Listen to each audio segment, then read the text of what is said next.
Donc, on va voir comment se passer du Faro Launcher pour lancer un projet.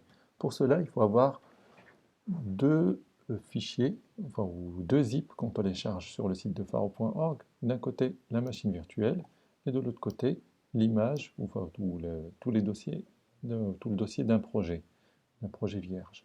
Donc, ce que je vais faire, je vais commencer par décompresser la machine virtuelle. Ça me donne, je suis sous Mac, ça me donne un .app. Si vous êtes sous Windows, ça vous donne un dossier avec dedans un fichier .exe.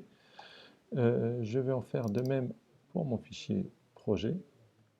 Donc, je vais avoir un fichier projet, un dossier avec tout ce qu'il faut pour le projet. Je vais à ma deuxième fenêtre.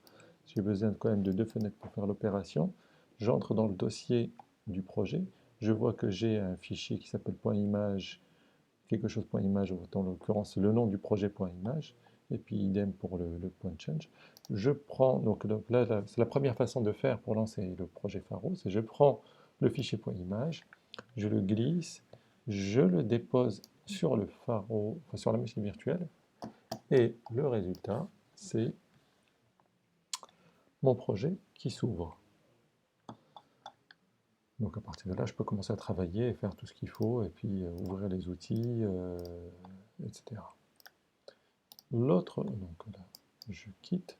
L'autre manière de faire, donc toujours on a décompressé le dossier projet et le dossier machine virtuelle. Et donc là, je double-clique sur la machine virtuelle. Et dans ce cas, ça m'ouvre une fenêtre avec, pour naviguer. Et donc là, je vais aller dans mon dossier, mon desktop. Et puis,